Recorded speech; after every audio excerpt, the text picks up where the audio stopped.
자, 우리가 4강, 5강 했고 오늘은 6강, 주제 중에서 6강 할 거고 이게 메인이고 9강은 쉬우니까 여기다 보태서 같이 해버릴게요.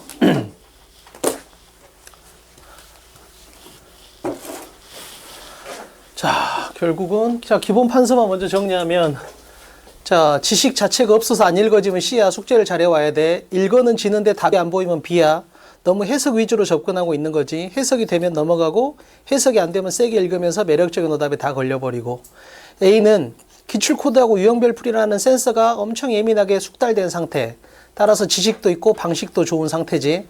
따라서 얘는 중요성을 기준으로 중요하면 세게 있고 안 중요하면 약하게 있고. 그러니까 해석을 하다 보면 중요한 정보를 만날 거라는 건 1학년 때만 가능해. 3학년 때는 기출코드하고 유형별풀이라는 중요 정보에 대한 센서를 최대로 켜고 해석한다. 이렇게 들어갑니다. 자, 주제에 대한 기본 틀은 우리가 다 잡고 있으니까 들어가 볼게요. 자, 이거 생각하고 동영상 보는 사람들 이거 생각하고 나서 들어옵시다. 주제. 자, 기출코드하고 유형별풀이만 갖고 가면 어찌됐든 교재가 바뀌든 문제가 바뀌든 시험지가 바뀌든 우리는 똑같아. 그래서 유형별풀이 비법 시즌 1이나 유형별풀이 비법 시즌 2나 지난달에 했던 셋업 2026이나 지금 이번 달에 하게 될 2027학년도 수능 특강이나 다 똑같다라는 걸 계속 보여주는 거지. 기출코드하고 유형별풀이의 관점에서는 똑같다. 그러니까 이걸 갖다 내가 너한테 어떻게 설명해 줄까라고 내가 뭐 제미나이나 챗GPT나 클로드하고 이렇게 이야기를 해보면 그러니까 이런 느낌이야. 내가 해주고 싶은 건.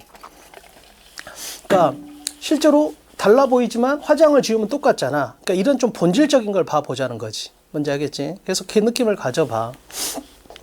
그래서 6월 달에 재수생이 들어왔을 때 영어에 대한 공부량이 확 줄 수 있게 이렇게 설계를 했습니다.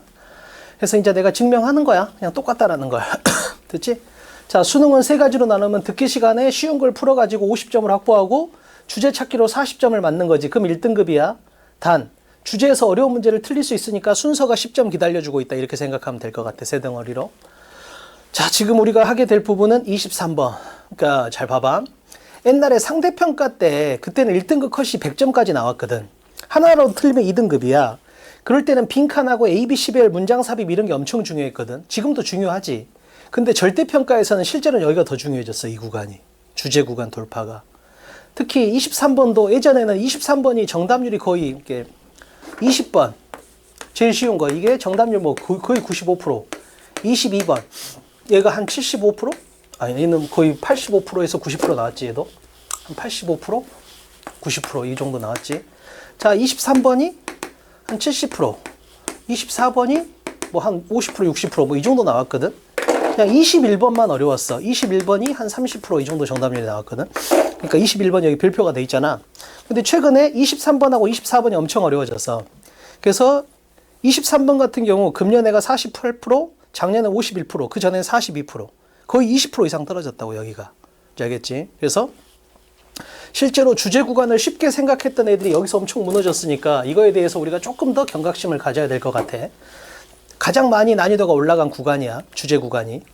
그래서 B 같은 애들은 이런 애들을 바라볼 때 해석의 관점에서 해석이 쉽다, 해석이 어렵다 이렇게 바라보지만 우리 같은 경우는 기출코드하고 유형별풀이의 센서를 켜고 이렇게 읽어간다. 어차피 우리의 최종 목표는 이거니까. 됐죠? 그렇게 흘러가겠습니다. 자, 주제에 대해서 어떻게 접근할 건지 기출코드 1번, 2번에 다 정리해놨어. 이 판서 내용이 다야.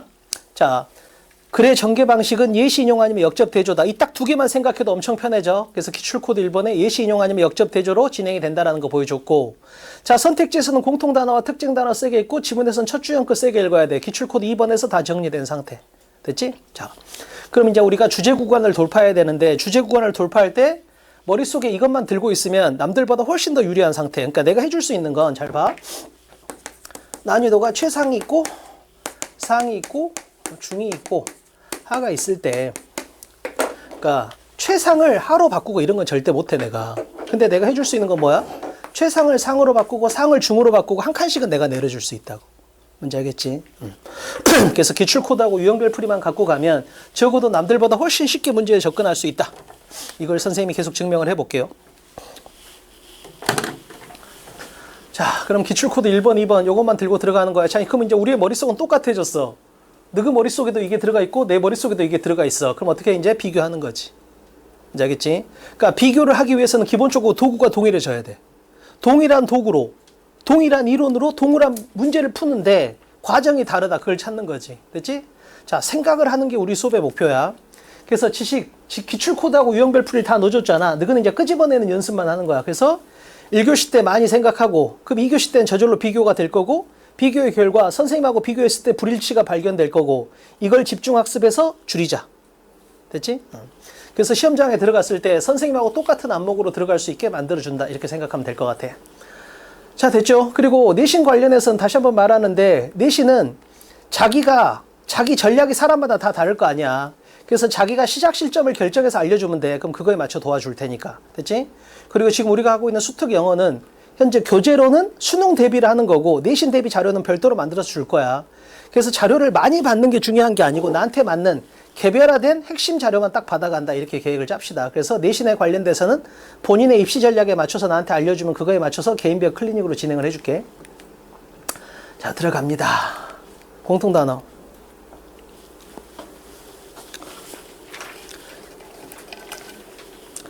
선택지에서 출발하는 게 좋은 출발이야. 칠판. 이것까진 됐을 거 아니야. 그지? 요까지 하면 B야. 요까지 하면. 자, 한 단어를 더 봤으면 뭐야? 이 문제의 난이도가 뚝 떨어져 버리잖아. 한 단어 뭐야? 은수 뭐야? 그지? 이렇게까지 잡혀야 된다고. 누차 말했잖아. 음식이 2번 나오고 갓김치가 2번 나왔어. 뭐가 특이해? 갓김치가 특이하잖아. 그럼 갓김치가 중요하다고. 생각해봐. 정치하고 민주주의는 되게 자연스러운 결합이잖아. 근데 이게 너무 생뚱맞잖아. 이럴 때는 이 생뚱맞은 게 핵심 소재가 되게 돼 있다고, 무조건. 이런 걸 잘 볼 줄 알아야 돼. 됐지?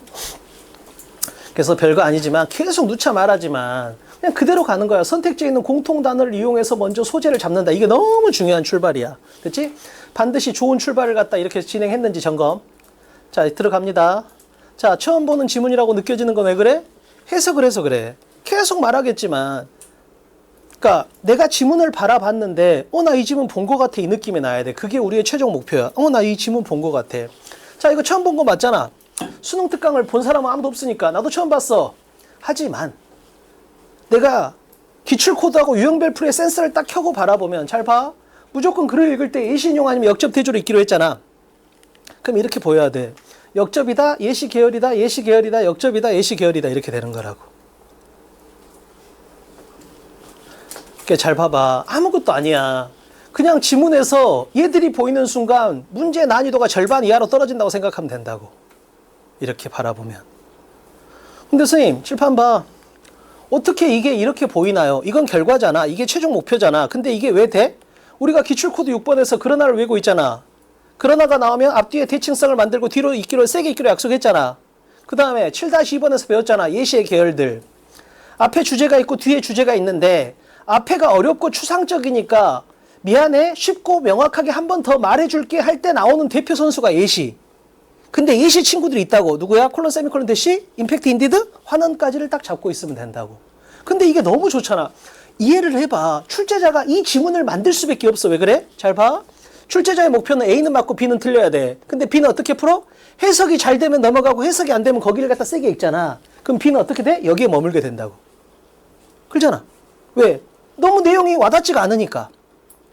읽어는 지는데 뭔 말인지 모르겠으니까 B는 여기에 머물 거 아니야. 근데 A는 어떻게 돼? 얘를 만나면 무조건 이걸 떠올리게 돼 있잖아. 따라서 B가 여기 있을 때 A는 여기까지 오게 된다. 뭔지 알겠지? 지식은 똑같은데 방식이 다르다는 걸 명심해야 돼. 자, 왜? 오늘 계속 이걸로 풀 거잖아. 자, 앞에 주제가 나오고 뒤에도 주제가 나와. 근데 언제? 앞에 내가 했는데 중요한 말이 조금 어렵게 전달이 된 것 같아. 그럴 때 미안 내가 쉽게 말해줄게. 다시 한번. 그거의 시그널이 뭐다? 콜론, 세미콜론, 대시, 임팩트, 인디드, 예시, 환원이다. 이렇게 외우고 있는 상태라고. 됐지? 오늘 계속 이걸로 다 풀 거잖아. 그 다음에 뭘로 또 풀어? 이걸로 다 풀겠지. 그냥 오늘 수업 내용 이게 다야. But however, yesterday, even so, unfortunately, though, although, even if, even though, despite. 얘가 나 무조건 뭐야? 얘는 역접 대조로 중요한 정보를 주겠구나. 이렇게 읽는 거지. 그러니까 이걸 그냥 외우는 게 아니라니까. 멍청이 외우는 게 아니고 얘가 나오면 무조건 뭐야? 중요한 정보가 있다. 얘가 나오면 중요한 정보가 있다. 이러거지. 그냥 수능은 주제 찾기잖아. 주제 찾기. 자, 결국은 뭐야? 수능은 주제 찾기잖아. 그러면 자, 얘를 왜 왜? 얘가 나오면 거기에 뭐가 있어? 주제가 있어. 자, 얘를 왜 왜? 얘가 나오면 거기에 주제가 있으니까 외우는 거라고. 이해되지? 자, 이걸 내가 왜 써? 그럼 결과적으로 이렇게 된다고. 지문이. 그래서 이 지문이 왜 좋은 거야? 역접이 2번 나와서 좋은 거지. 그러니까 얘가 하고 싶은 말은 건 빨간색이야. 근데 파란색이 다수설적인 입장이야. 그러니까 파란색이 있다라는 걸 지가 안다는 걸 보여주는 거지. 하지만 나는 다시 빨간색을 말하고 싶다는 거지. 그러니까 이런 식으로 색깔을 칠해보면 지문이 거의 종류가 거의 없다니까. 근데 이걸 내가 다 칠해보고 나서 그냥 너한테 이렇게 간단히 전해준 거야. 글이라는 거 그냥 예시 인용 아니면 역접 대조의 관점으로 바라봐라 이렇게. 그러니까 그냥 읽는 건 누구나 한다니까. 근데 이건 가짜 해석이야. 진짜 해석은 읽고 나서 그래서 여기서 중요한 정보가 뭐야 라고 말할 수 있어야 된다고. 됐죠? 가볼게. 자, 하나씩 쳐볼게. 연습이니까 항상 첫 번째 문제는 엄청 자세히, 마지막 문제는 실전처럼 이렇게 풀어볼게요. 자, 그러나가 나왔어. 언어적인 약속은 뭐야? 앞뒤에 대칭성을 만들고 뒤를 세게 읽으면 되잖아. 근데 우리 머릿속에 뭐가 있어? 우리 머릿속엔 잘 봐. 우리 머릿속에는 정치, 민주주의, 그 다음에 느닷없이 생뚱맞게 거주자, 이게 있는 상태라고. 너무 특이한 단어가 있잖아. 칠판. 자, 이 사람은 이 세 개, 그 중에서 특히 얘를 이용해가지고 뭔가 자기의 의견을 피력할 거야. 라고 읽어. 칠판. 자, 외국인에게 투표권을 허락하는 것. 미국에서 외국인에게 투표권을 허락하는 것은 배타적인 시민권과 컴패러블 합니다. 여기서 느낄 건 뭐야? 컴패러블 모르면 뒤져버려라. 이게 출제자의 의도라는 거야. 그렇잖아. 그러니까 내가 말하는 건 단어를 외라가 아니고 너가 단어를 외야겠다라고 돼야 된다니까. 그러니까 내가 시키는 게 아니고 너가 느끼는 게 돼야 돼. 그러니까 생각해봐. 여기서 이 단어를 모르면 끝이야. 그냥 컴패러블을 모르면. 아예 출발이 안 돼버린다고 그냥. 이미. 컴패러블을 모르는 순간. 칠판. 즉 말하고 싶은 게 뭐야. 아, 이게 핵심이네. 칠판. 그러니까 결국은 예를 들면 한국인 유학생이 있어. 한국인 유학생. 그리고 뭔가 미국 시민권자가 있어. 이렇게 있을 때 투표권을 얘한테도 주고 얘한테도 주는 건 문제가 안 된다 이거야. 충분히 컴패러블 양립 가능하다는 거지. 그러니까 미국에서 미국 시민권자에게 뭔가 특별한 혜택을 준다 그래서 얘한테 꼭 투표권을 안 줄 필요는 없다는 거야. 충분히 양립 가능하다고 지금. 근데 문제는 뭐야? 벗 앞에를 읽었다는 거지. 그러나가 나오면 뒤를 세게 읽어야 되잖아. 그럼 어떻게 되겠어? 내용이 뒤집어지겠지. 자, 이 내용이 뒤집어질 거야. 어떻게? 이렇게 되는 거지. 유지하기는 어렵대.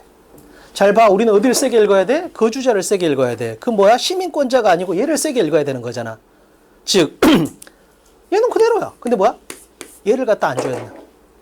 얘한테 주는 건 유지하기 어렵다는 거지. 이렇게 되는 거라고. 자, 빨간색 내용이 파란색으로 바뀌었잖아. 그럼 이제부터 뭐야? 파란색이 쭉 흘러갈 거라고 예상을 해야 돼. 됐지? 칠판, 인디드를 물고 늘어져 볼게. 앞뒤에 같은 말이 있겠지? 인디드 왜잖아? 앞뒤에 같은 말이 있을 거야. 칠판. 자, 투표권이 시민권자가 아닌 사람의 손에 들어가게 된다면 거주하는 외국인과 시민권자의 차이를 포기하는 거냐? 이렇게 되는 거야. 즉, 야, 우리는 애쓰고 미국에 와서 시민권을 따냈는데 얘는 그냥 돈 주고 얘가 미국에 와서 공부하고 있는데 우리하고 얘가 똑같다고? 이렇게 되는 거지.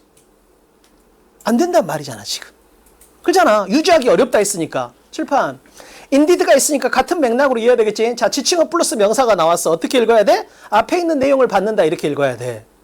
그렇잖아. 칠판. 외국인에 대한 투표권이 disappear, 사라지는 그런 거에 behind, 배경에는 뭐가 있었다? 이런 생각이 있었다는 거야. 야, 세상에 얘한테 투표권을 주면 얘하고 우리하고 똑같다고? 말이 안 되잖아. 이런 생각이 배경에 있었던 거야. 뭐에는? 이게 사라지게 된 거에는 이렇게 있는 거지. 됐지? 여기까지 읽은 상태야. 자, 콜론이 있으니까 이 내용을 그대로 이어가면서 읽을게. 자, 배타적인 시민권. 얘하고 거주하는 애하고 구별되는 배타적인 시민권을 유지하는 유일한 방법은 투표권을 restrict, 제한하는 거야. 누구에게? 시민권자에게. 누가 아니고? 거주자가 아니고 이렇게 되는 거지. 그러니까 출발할 때 이 거주자를 보고 들어가는 게 지금 엄청 중요한 거야. 즉 거주자한테 투표권을 줄래 말래 이 얘기를 하고 있는 거니까 지금. 핵심은. 얘는 당연히 있지. 얘는 당연히 시민권자는. 근데 거주자한테 줄 거냐고 이 얘기를 하고 있는 거라고. 됐죠? 안 된다로 쭉 왔어. 근데 그러나가 나왔네? 그럼 내용이 다시 뒤집어질 거 아니야. 그러면 좀 전에 여기서 일로 왔잖아. 근데 그러나가 나왔으니까 어떻게 돼? 다시 일로 가지 않겠나 이렇게 생각할 수 있어야 된다고. 그게 언어적인 약속인 거지. 그래서 연결사가 대박 중요한 거. 칠판. 계속 말하지만 잘 봐. 그냥 읽으면 B야. 그러니까 A든 B든 해석을 한다니까. 근데 차이점이 뭐냐면 B는 그냥 읽는 거고 A는 목표를 갖고 읽는 거야. 그럼 생각해봐. 잘 봐? 아, 두 개는 양립 가능하네? 그러나가 나왔잖아. 그럼 내용이 뒤집어질 거란 목표를 갖고 읽었잖아. 그럼 뒤집어졌잖아. 자, 그 다음에 인디드가 나왔으니까 앞뒤에 같은 말이 나올 거네라는 목표를 갖고 읽었잖아. 자, 콜론이 나왔으니까 같은 말이 또 이어지겠나는 목표를 갖고 읽었잖아.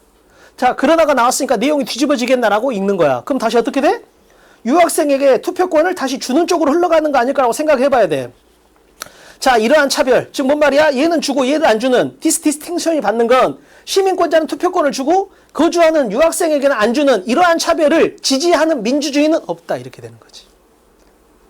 그 말은 뭔 말이야? 줘야 된다 이 말인 거지. 다시. 자, 콜론이 나왔네. 그대로 이어갈게요.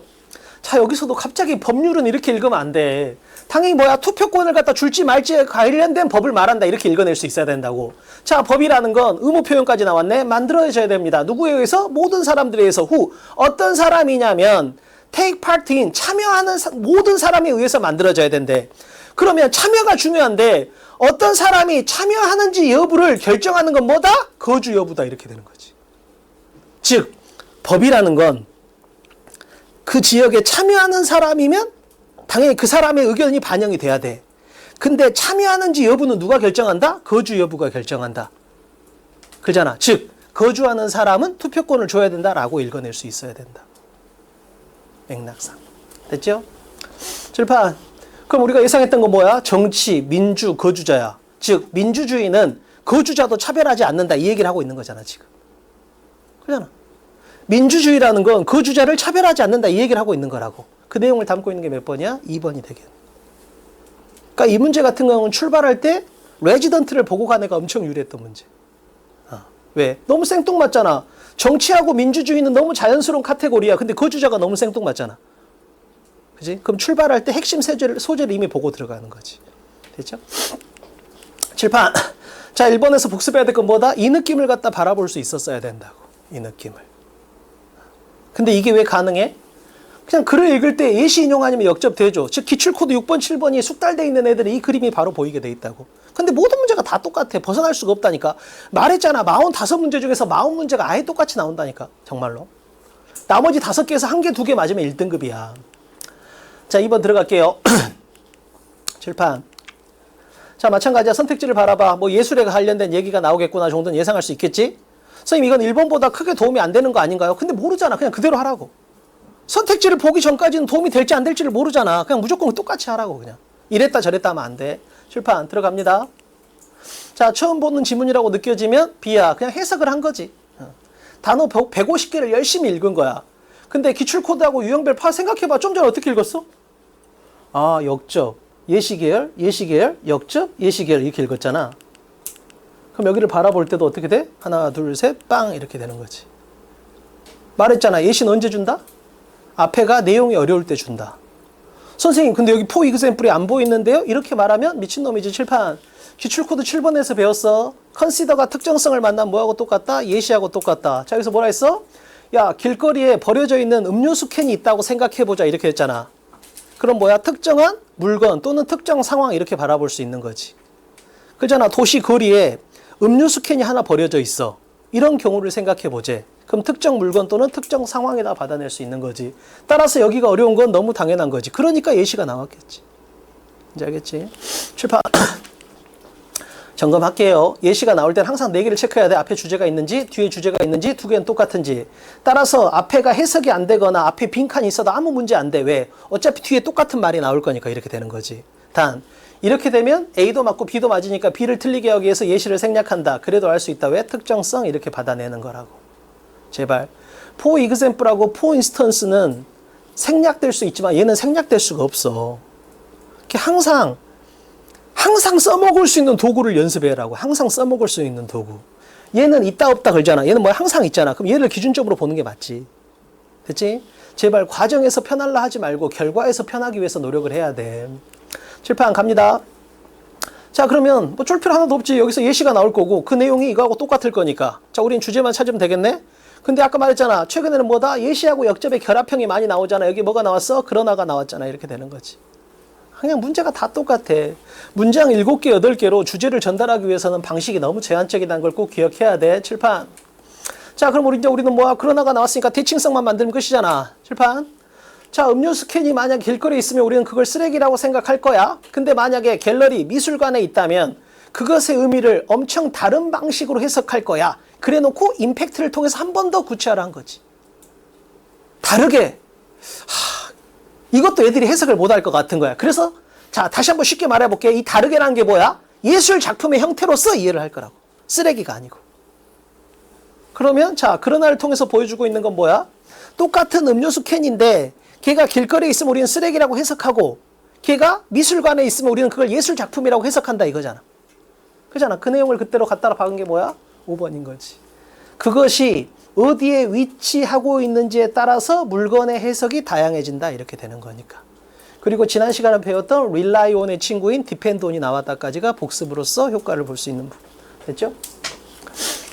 칠판 2번에서 복습해야 될 건 뭐다? 그냥 다 했던 거 그거잖아. 자, 내용이 존나 어려워. 그러니까 어떻게 돼? 예시로서 쉽게 설명해 주는 거야. 근데 그 안에 그러나하고 임팩트가 또 있는 형태 이렇게 되는 거지. 엄청 간단해. 그냥 시력 테스트에 불과할 정도라니까 40문제는. 그리고 그 40문제만 맞으면 절대평가에서는 1등급을 안 받기가 힘들어. 제발 오답률 5등 이런 쓸데없는 것 좀 하지 말고 정답률이 높은 40문제를 빠르고 정확하게 맞추는 연습 좀 해봐. 자, 3번부터가 조금 좋은 문제 같아. 1번, 2번만큼 깨끗하게 풀리지가 않거든. 가볼게요. 필판. 자, 뭐야? 이것도 엄청 도움이 되지? 자, 수능 영역에서 가장 많이 나오는 소재 중에 하나가 뭐야? 인간과 기계야. 인간과 기계, 인간과 컴퓨터. 최근에는 뭐가 잘 나와? 인간과 AI 이렇게 잘 나온다고. 결국 AI도 컴퓨터의 카테고리 안에 있으니까. 그래서 자, 이 글의 소재는 뭐야? 이 글의 소재는 인간과 컴퓨터야. 자, 이거에 대해서 글 쓰니까 좋게 보고 있을까? 나쁘게 보고 있을까? 그냥 이렇게 읽는 거야, 그냥 기본적으로. 엄청 간단한 글이야. 주제라는 건 어떤 소재에 대해서 이 사람이 긍정적으로 바라보나 부정적으로 바라보나 이게 다라니까. 됐죠? 그러면 우리는 남들보다 엄청 좋은 출발을 하게 된다. 자, 들어가 볼게요. 자, 당연히 소재를 주고 구체화할 거 아니야. 그냥 소재는 바로 들어온다고. 근데 솔직히 너희들이 1교시 때 풀어봤겠지만 이 첫 문장의 해석이 잘 안 돼. 잘 봐봐. 자, earlier 알아. fascination 알아. 뭐 as도 알아. with도 알아. behaviorism도 알아. 근데 저게 뭔 말이야? 그러면 읽어내기가 쉽지가 않다고. 생각해봐. 우리가 일상에서 행동주의 이런 말을 거의 쓰질 않는다니까. 누구나 읽을 수 있잖아. 행동주의. 근데 저게 무슨 말이야? 그러면 와닿지가 않는다고. 근데 이걸 설명하고 자빠졌어. 해설 강의를 하는데. 아, 행동주의라는 건 이런 거라고. 그러니까 안 되는 거지.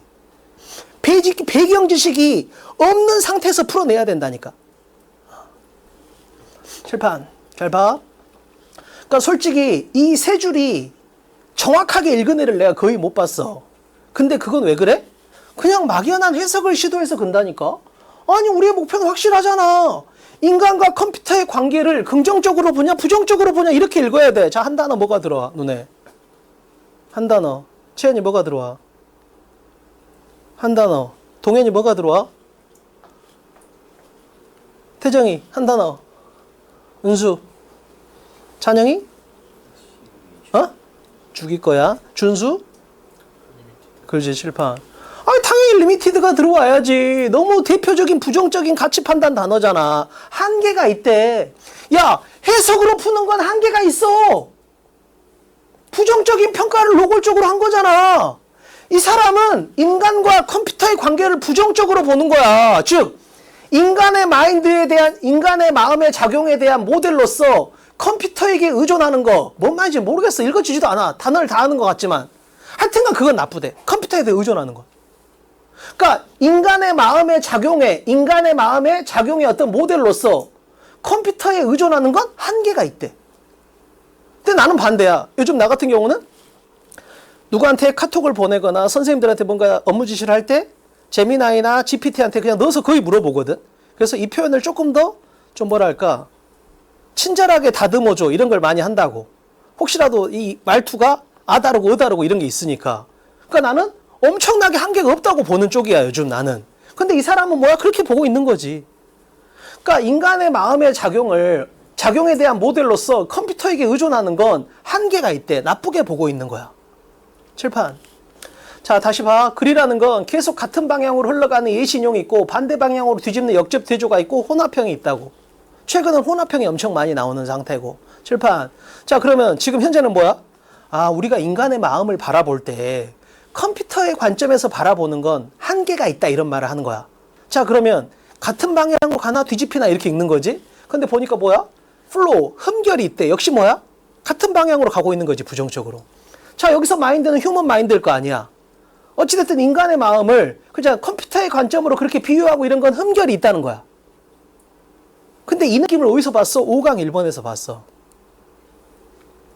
자, 야, 문제를 해석으로 접근하는 건 한계가 있다. 그리고 그건 굉장히 흠결이 있는 방식이야. 그잖아. 이렇게 내가 줬어. 칠판. 우리가 5강 1번에서 그랬어. 오늘날의 위기라는 건 개인에게는 너무 크고 너무 압도적이어서 네가 개인으로서 그걸 완전히 이해할 수가 없다. 이렇게 된 거야.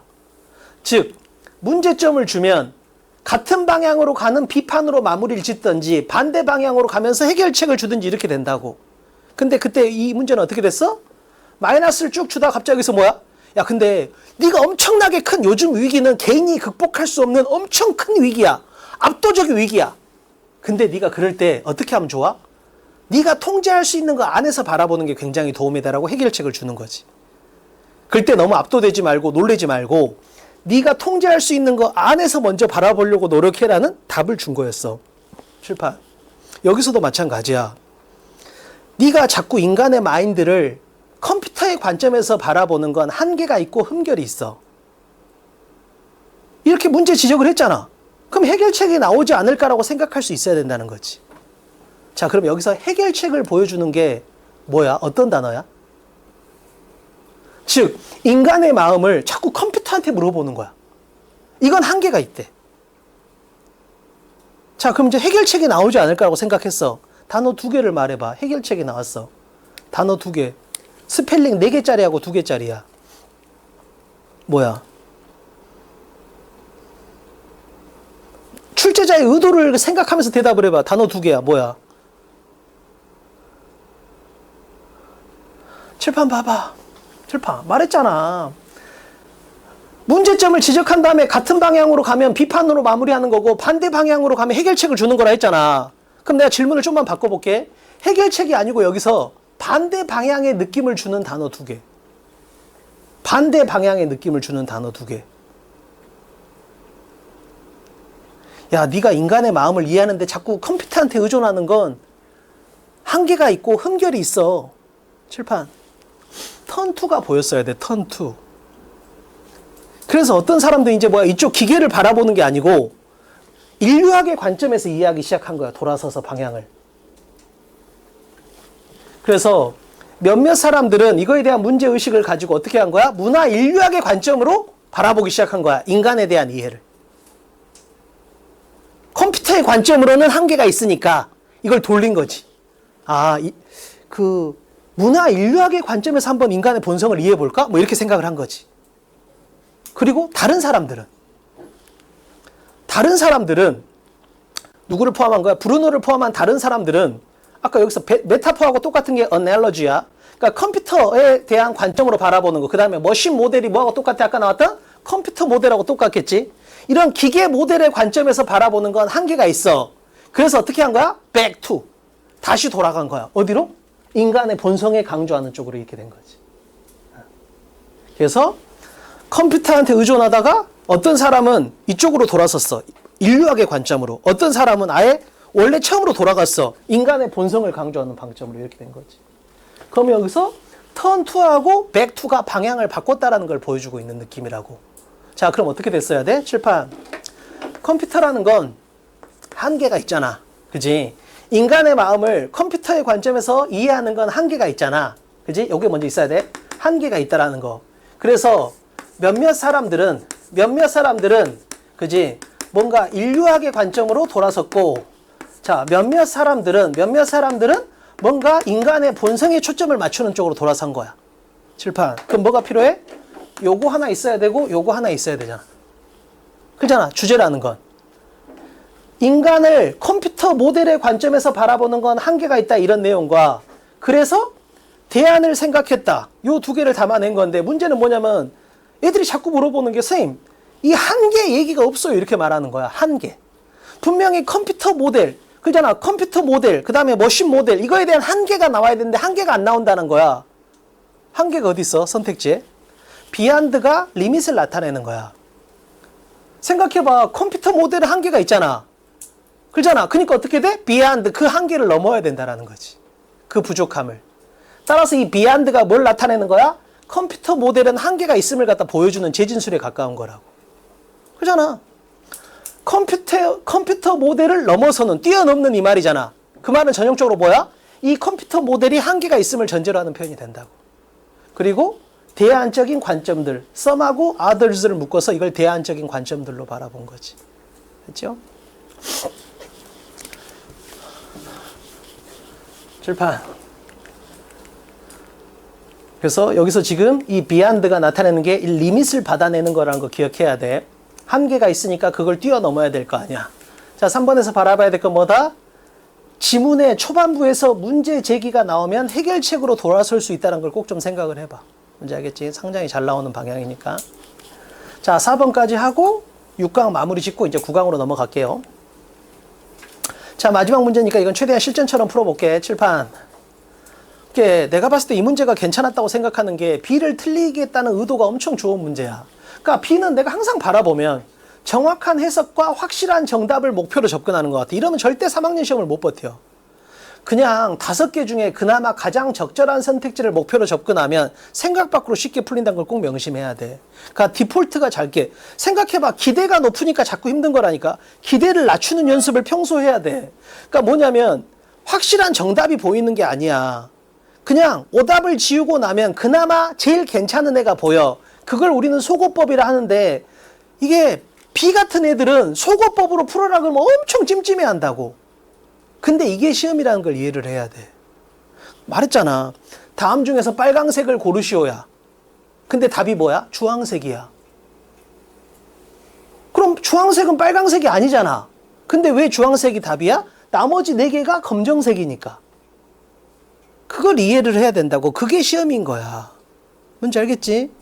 그러니까 왜 주황색이 빨개요? 이렇게 묻는 게 아니고 검정색은 절대 빨간 계열은 아니잖아. 그러니까 그나마 주황색이 빨갛다. 이렇게 풀어가는 과정이 필요하다고. 근데 그걸 찜찜하다고 느끼면 답이 없는 거야. 최근 시험에서 못 버텨 절대. 칠판. 이 느낌은 1학년 때가 마지막이라고 생각하면 돼. 이 느낌은. 칠판. 마찬가지야. 좋은 출발해볼게. 좀 전에 인간하고 컴퓨터 이걸 보고 가니까 엄청 좋은 출발이었잖아. 이번엔 뭐야? 상상력과 문학이야. 이걸 보고 출발하면 엄청 좋은 출발이 되는 거야. 이 글의 소재는 뭐야? 이 글의 소재는 문학, 그 다음에 어떤 상상력 이런 거지. 문학과 상상력이라는 게 핵심 소재다. 이 정도 잡은 상태야. 참 이거에 대한 구체어가 나오겠구나라고 들어가면 돼. 칠판. 첫 문장을 읽었을 때 잘 봐. 현실적으로 2분의 문제를 푼다고 봤을 때 주제는 보통 2분의 풀잖아. 2분의 문제를 푸는 속도로 읽었을 때 이 첫 문장이 해석되는 사람이 거의 없어. 문장이 엄청 길고 내용도 잘 와닿지가 않아. 근데 우리는 요 2개는 건질 수 있어. 왜? 이미 이건 알고 출발했으니까. 아, 구체화는 내가 못 잡았지만 적어도 핵심 소재는 잘 잡고 출발했구나를 느낄 수 있는 상태야. 그 다음 문장도 마찬가지야. 해석이 어렵더라고. 그러니까 읽어는 지는데 그래서 하고 싶은 말이 뭐게? 그러면 대답하기가 쉽지가 않아. 근데 역시 뭐야? 상상까지는 받을 수 있는 상태야. 근데 다행히 버틸 수 있지. 왜? 아, 그래서 예시가 나왔구나. 이렇게 되는 거니까. 그래서 여기서 아, 동아줄이 내려왔다. 이렇게 생각을 해야 돼. 칠판. 그러면 for example 아까 했잖아. 어떻게 돼? 앞에 주제, 뒤에 주제 똑같다. 이 논리가 있잖아. 근데 뒤에가 좀 더 쉽긴 하겠지. 칠판. 앞에 또 상상 얘기가 나왔네. 그래서 이제 뒤에 쉽게 나오겠거니 했는데 뒤에 뭐가 터져버렸어? 이리스텍 강조 구문이 터져버린 거야. 그럼 200%짜리잖아. 기출코드 4번에서 했잖아. 이리스텍 강조 구문이 나오면 무조건 뭐다? 그 사이에 중요한 정보가 있다. 이렇게 되는 거지. 우린 지금 뭘 찾고 있어? 중요한 정보를 찾고 있잖아. 해석은 실패했지만 중요한 정보만 찾으면 되잖아. 근데 이리스텍을 만났잖아. 그럼 그 사이에 뭐가 있는 거야? 중요한 정보가 있다고. 그렇잖아. 근데 이게 예시 뒤야. 그럼 200%짜리 걸린 거잖아 지금. 그럼 이제 우린 여기만 뒤지게 세게 읽으면 돼. 칠판. 그랬더니 정보가 나왔어. 봐봐. 문학이 우리 예상대로 나왔네. 아, 문학과 상상력이 소재인 건 맞아. 근데 여기서 뭐야? 얘가 지금 핵심 소재네. 왜? 얘가 이리스텍 강조구문 사이에 있으니까. 그리고 우리는 요 두 개에 대한 구체화를 기다렸는데 이 단어가 구체화야. 아, 문학이라는 게 상상력을 활성화시킨대. 그럼 생각해봐. 이게 강조구문이 아니면 어떻게 되는 거야? 문학은 상상력을 활성화시킵니다. 이렇게 읽으면 돼. 근데 이게 지금 이리스텍 강조구문 안에 들어갔잖아. 어떻게 읽어야 돼?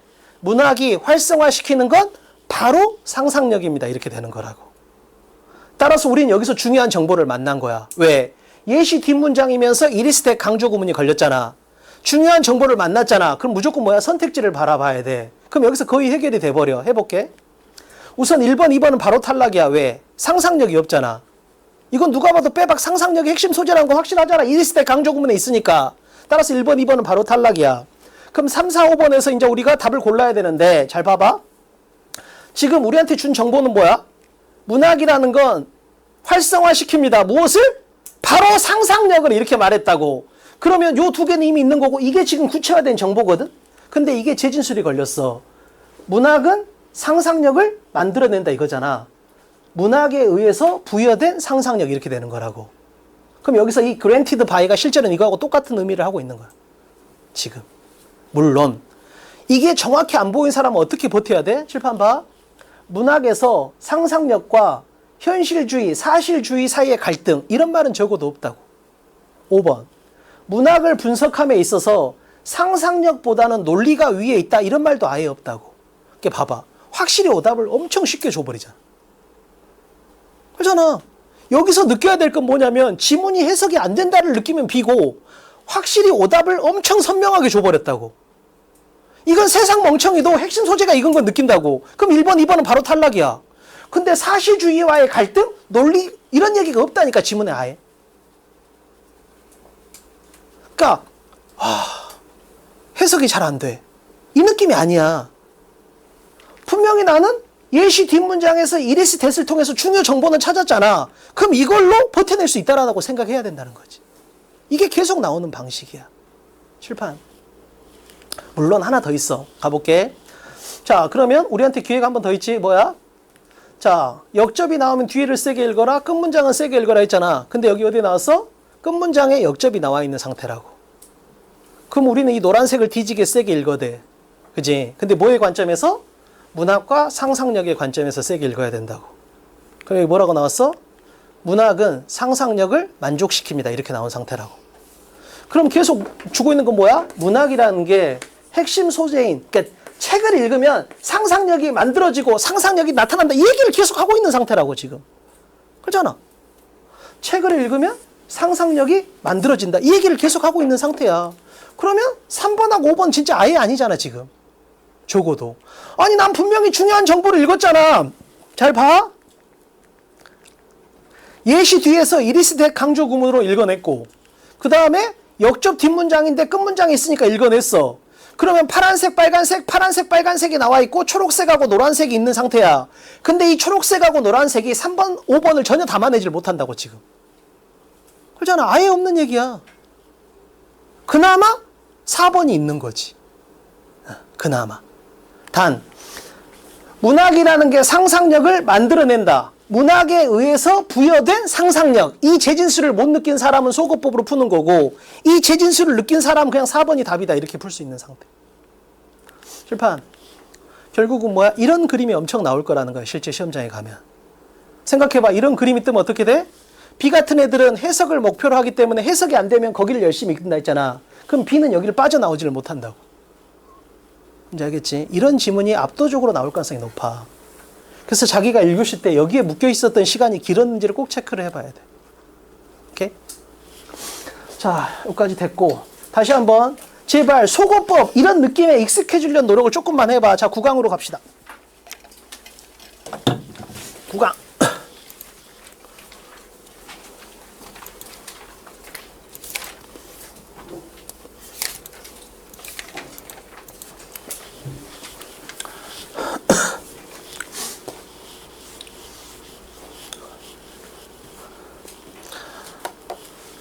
칠판 볼게요. 자, 봐봐. 빈칸이나 문장 삽입 같은 경우는 누구나 강의를 잘할 수 있어. 근데 중요한 건 이런 유형도 강의를 잘해야 돼. 해볼게. 자, 구강 일치 불일치야. 근데 첫 번째, 우리가 일치에 대해서 내가 현장 강의에서 웬만하면 안 다루려고 하는 게, 현장 강의에서 다루면 착각하는 게, 지금 현장 강의에서 다루면 일치 문제 푸는데 집중을 해버리잖아. 근데 실제적으로 어떻게 돼? 듣기 시간에 푸는 게 항상 루틴이라고. 따라서 이 문제를 현장 강의에서 푸는 건 그 능력보다 잘 풀게 될 수밖에 없다고. 뭔지 알겠지? 그래서 반드시 온라인 모의고사 듣기 시간에 항상 풀려고 노력을 꼭 좀 해봐. 뭔지 알겠지? 목적, 심경, 일치 네 문제는 듣기 시간에 풀어야 돼. 그러니까 듣기 시간에 같이 안 풀면 의미가 없어. 칠판. 자, 여기입니다. 요 네 문제. 자, 도표일치, 내용일치, 안내문일치. 근데 중요한 건 뭐냐면 불일치를 찾고 불일치를 찾고 불일치를 찾고 일치를 찾는 건데 봐봐. 설마 하는데 틀린다니까. 자, 불일치를 갖다 지금 3번 연달아 찾았잖아. 그럼 28번 할 때 1번, 2번, 3번, 4번, 5번 있어. 자, 얘는 틀렸네? 답이 아니야. 틀렸네? 답이 아니야. 왜? 일치를 찾고 있으니까 틀렸네? 답이 아니야. 자, 근데 얘가 잘 안 보여? 얘가 잘 안 보여. 그 상태에서 듣기 방송에 나오면 어떻게 돼? 듣기를 풀고 올 거 아니야. 듣기를 풀고 왔어. 그래서 다시 봤지? 다시 보니까 얘가 여기가 확실히 틀렸어. 그럼 이렇게 돌쳐본다니까, 사람. 왜? 계속 불일치 찾는 게 몸에 배 있으니까. 말했잖아. 100점이 98점이 되고 이런 이유는 아니라니까. 근데 90점이 88점이 되거나 80점이 78점 될 때는 이런 부분도 분명히 있다고. 근데 생각해봐. 내가 이렇게 말을 해줬거든. 근데 진짜로 A 같은 애들 중에서 어떤 애도 있냐면 컴퓨터용 사인펜으로 항상 이렇게 치는 애가 있어. 28번을. 그러니까 내가 볼 때 이런 애는 잘할 수밖에 없는 거야. 그러니까 어떤 조언도 지가 지 걸로 잘 만들어내는 거지. 그래서 컴퓨터용 사인펜으로 이렇게 지가 딱 쳐놓으니까 어떻게 돼? 문제를 풀다가 이 컴퓨터용 사인펜을 보는 순간 지한테 리마인드가 되는 거지. 나는 지금 일치를 풀고 있다. 그러니까 중간에 듣기를 갔다가 와도 이 컴퓨터용 사인펜을 보면 실수를 할 가능성이 없는 거야. 그러니까 내가 너희를 돕는 건 똑같은데 내 도움을 얼마나 가치 있게 쓰냐라는 건 진짜 천차만별이야. 칠판. 100점 중에 90점을 맞는 게 아니야. 50점 중에 40점 맞는 거지. 얘는 90%를 맞는 거고 얘는 80%를 맞는 건데 우린 듣기 시간에 이걸 풀어버릴 거 아니야. 따라서 50점 중에 40점만 맞으면 되는 거지. 단 자기가 시간 부족이 엄청 심하면 6개 풀고 나서 장문 3개하고 주제 중에서 선택지 한글인 요 2개까지 푸는 노력을 해봐야 돼. 시간 부족이 있는 사람이라면. 자, 아예 딱 정해줄게. 칠판 봐. 이 5개는 무조건 해야 돼. 이 5개는. 그냥 예외가 아예 없다고 보면 돼. 이 5개는. 근데 25번이 도표일치거든. 근데 일치 중에서 도표일치가 좀 어려운 사람들이 있어. 따라서 이걸 자기가 할지 안 할지 판단해. 뭔지 알겠지? 그 다음에 선생님 제가 이 6개를 했는데 시간이 남아요. 그러면 20번. 그래도 시간이 남아요. 그럼 22번. 그래도 시간이 남아요. 그러면 요 3개까지 들어가는 거야. 근데 이건 내가 정해줄 수가 없어. 왜? 듣기 능력이 역시 천차만별이야. 따라서 온라인 모의고사 듣기에 참여해가지고 자기한테 맞는 개수 지점을 찾아내라고. 뭔지 알겠지? 그 대신 내가 제일 나쁘다고 생각하는 건 누차 말했지만 선생님 저 듣기 시간에 독해 14개 풀었어요. 막 이런 애들이 있다고. 근데 2개 틀렸어요. 이건 의미가 하나도 없어. 절대 안 틀리면서 최대로 풀어야 돼. 뭔지 알겠지? 절대로 안 틀리면서 풀 수 있는 최대치를 찾는 거야. 오케이? 자, 갑니다. 도표 문제도 똑같아. 우리 금방 선택지 봤던 것처럼 무조건 선택지를 먼저 보는 거야. 그리고 그 부분만 강하게 읽는 거야. 그 대신 반이어가 핵심이야. 칠판. 잘 봐. 수능 영어에서 반이어의 센서가 켜져야 되는 건 일치 문제겠지? 일치 문제. 그 다음에 뭐야? 뭐야? 그렇지. 낱말 문제. 그래서 요 2개를 풀 때는 무조건 센서가 반이어에 켜져야 돼. 무조건. 됐죠? 자, 들어갈게요. 정답은 1번은 된 적이 거의 없어. 2번은 가끔 되고 3번부터 많이 돼. 그랬더니 또 3번부터 읽거나 5번부터 읽는 장난 그러면 안 돼. 10초 아끼려다 1년 날아간다. 그런 짓 아예 하지도 마. 그냥 1번부터 읽어. 답이 3번이니까 1번부터 읽어야 3번쯤 왔을 때 내용이 완전 숙달된 상태에서 만나게 된다고. 제발. 이상한 짓 좀 하지 말고. 10초 아끼려고 하다가 1년 날아갑니다, 진짜. 항상 우리는 선택지를 먼저 바라보는 우리의 좋은 출발의 원리를 절대 꼭 지켜야 돼. 칠판 안 들어갈게요. 자, 제발 읽지 마, 이렇게. 여기가 뭐, 15줄, 뭐 한 18줄 있잖아. 이렇게 읽는 게 아니야. 뭐만 읽는 거야? 잘 봐, 칠판. B 같은 애들은 자꾸 이걸 바라볼 때 맞냐, 틀리냐로 바라보니까 발전이 1도 없는 거야. 3가지를 설명해 줄게. 첫 번째, 듣기 시간에 푸는 걸 전제로 완벽하냐를 점검해야 돼. 첫 번째. 두 번째, 선택지를 활용하는 좋은 습관을 만들 수 있는 기회로 활용해야 돼. 세 번째, 전체적인 해석이 안 돼도 중요 정보만 찾으면 아무 문제 없다라는 걸 배울 수 있는 엄청 좋은 문제야. 보여줄게. 칠판. 우리의 목표는 지문을 열심히 읽는 것이 아니고 해석이 목표가 아니야. 선택지에서 답을 찾는 게 목표잖아. 따라서 지문을 읽을 때 선택지 관련된 내용만 읽어야 돼. 그래서 우리는 심경 분위기 어떻게 했어? 플러스 마이너스만 읽었던 거지. 됐죠? 칠판. 그래서 제발 지문이 18줄이야. 이걸 읽는 게 아니라니까. 뭐만 읽어야 돼? 이 5줄만 읽어야 돼. 근데 이 5줄도 한 번에 머리에 담기가 힘들잖아. 따라서 하나씩 읽는 거야. 12세 때 친구로부터 화학 세트 소개, 이것만 생각하고 읽는 거야. 왜? 지문하고 선택지 순서가 똑같으니까. 됐지? 대신 나는 이런 단어에 집중을 많이 해. 왜? 숫자가 기억이 잘 나거든. 12세 때 친구로부터 화학 세트 이렇게 읽는 거야. 12세 때 친구로부터 화학 세트. 그럼 여기에 12가 나온다고. 그럼 근처에 다 그 내용이 있겠지. 이렇게 보는 거야. 잘 봐. 잘 봐. 여기서 더 읽으면 해석이야. 여기서 더 읽으면 해석. 여기서 멈춰야 돼. 해석은 목표가 없는 거잖아. 근데 지금 여기서 읽으면 목표가 없는 상태에서 읽는 거잖아. 멈춰. 그리고 나서 2번을 읽어야 돼. 아, 로얄 칼리지. 그 다음에 오거스트라는 사람에게 배웠다. 그걸 찾아야 돼. 아, 로얄 칼리지가 나오고 오거스트라는 사람이 나왔어? 그럼 여기에 내용이 있겠네. 이렇게 해서 마무리. 자, 마찬가지 또 멈춰야 돼. 여기서 더 읽으면 해석이야. 여기서 멈춰. 왜? 목표가 없으니까. 멈췄지? 그리고 나서 3번을 봐. 집에 작은 실험실을 짓고 그곳에서 실험을 계속했다야. 아, 집에 있는 작은 실험실, 그곳에서 실험을 계속했다. 이렇게 되는 거지. 자, 마찬가지 멈춰. 그지? 여기서 더 나가면 해석이야. 멈추고 목표를 잡아. 자, 여기서 특이한 단어는 뭐야? 퀴닌하고 말라리아 이런 게 특이하잖아. 그럼 나는 내 머릿속에는 뭐야? 퀴닌하고 말라리아만 생각하면서 읽어. 그럼 여기 퀴닌이 나와. 그럼 이 근처에 그 내용이 있겠지? 단 뭐에 집중하기로 했어? 바니어에 집중하기로 했잖아. 따라서 성공했다는 노골적인 바니어가 실패했다 이렇게 나오게 돼 있다. 알겠지? 칠판. 결론적으로 어떻게 되는 거야? 진짜 말해주고 싶은 건 내가 선택지를 갖다가 목표로 읽었으니까 딱 이만큼만 읽어야 돼. 이 느낌이 너무 중요한 거야. 다시 봐. 내가 선택지에 나온 내용만 읽을 거야. 나의 목표는 선택지에 관련된 내용만 읽는 거야. 그럼 이렇게 읽어줘야 된다고 반드시. 그래서 지문에 항상 3분의 1 정도만 세게 읽는 습관이 있었어야 돼. 알겠지? 이렇게 바라보면 이 문제도 의미가 있는 거야. 아, 선택지만큼만 읽자. 이렇게 되는 거니까. 됐죠? 2번 가볼게요. 자, 똑같아. 자, 11세 무렵에 아버지가 가족을 버렸다. 그럼 그것만 생각하고 읽어. 11세 아빠가 버렸다. 11세 아빠가 버렸다. 여기 11세가 나왔으니까 아빠가 버렸다가 나오겠네. 이렇게. 이제 멈춰. 왜? 목표가 없으니까. 2번을 읽어. 인쇄소에서 일하는 거 싫어했다. 인쇄소에서 일하는 거 싫어했다.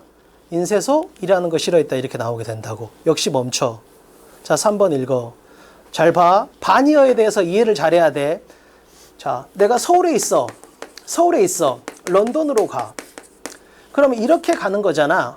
근데 이거의 반대말은 뭐야? 이렇게 오는 거잖아. 그래서 이렇게 장난을 많이 칠 수 있어. 그 다음에 두 번째. 자, 그 남자가 있고 엄마가 있어. 그럼 얘가 엄마를 설득한 건지 엄마가 얘를 설득한 건지 이것도 반대로 장난칠 수 있다고.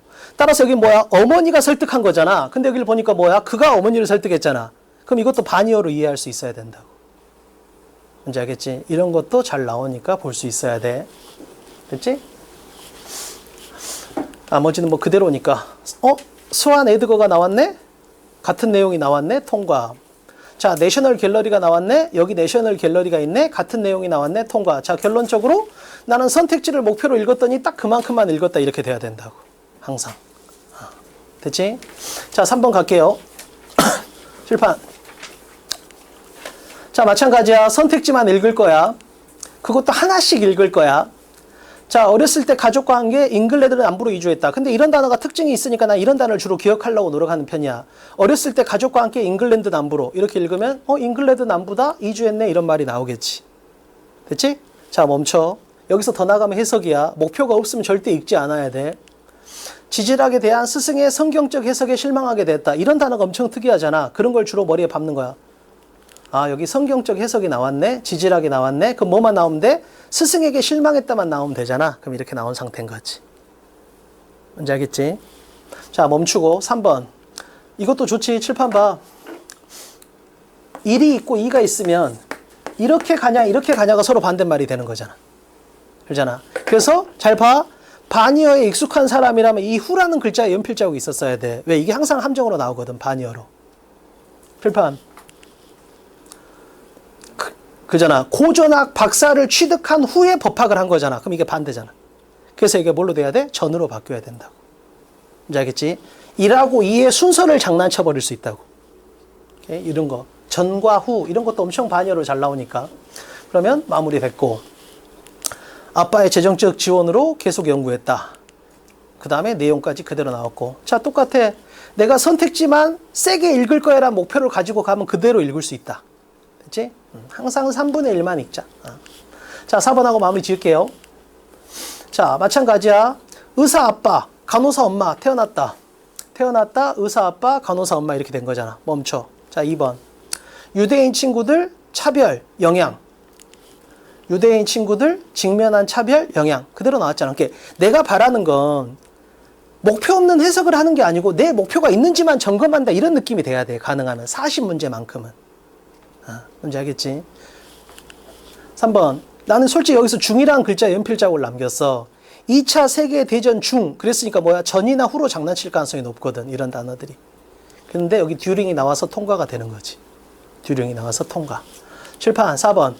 1942년부터 도움이 필요한 사람들에게 의료 도움을 제공했다. 당연히 연도가 나오면 이 숫자가 제일 기억에 잘 나니까 이거 위주로 읽으면 돼. 그럼 여기에서 from 1942가 나왔으니까 그 내용 그대로 읽어내면 되겠네. 그럼 답이 5번이겠네. 전쟁 후에는 의료와 관련된 모든 활동에서 물러났다. 근데 오히려 뭐야? 적극적으로 자기 자신을 갖다 헌신했다. 이렇게 나왔으니까 탈락 이렇게 되는 거지. 이렇게 봐봐. 일치 문제도 아무것도 아닌 것 같지만 내가 지금까지 수업 시간에 말했던 핵심적인 정보가 다 있는 거야. 선택지에 대한 목표를 잡고 지문을 바라봐라. 이걸 보여주는 거잖아. 그렇잖아. 내가 선택지에 대한 목표를 가지고 읽으면 정확하게 내가 읽고 싶은 것만 읽을 수 있다라는 거. 그지? 그 다음 두 번째는 뭐야? 전체적인 해석이 완벽할 필요가 없잖아. 내가 원하는 정보만 잡아내면 되는 거니까. 오케이? 이런 부분들을 좀 느껴보면 좋을 것 같아. 그래서 누차 말하지만 선택지를 갖다 먼저 바라보는 습관. 그리고 그게 된다면 결과적으로 지문에서 나는 중요한 정보만 강하게 읽을 수 있어. 이걸 꼭 기억해야 돼. 번역이 아니고 답을 찾는 거야. 명심해야 돼. 고생했습니다.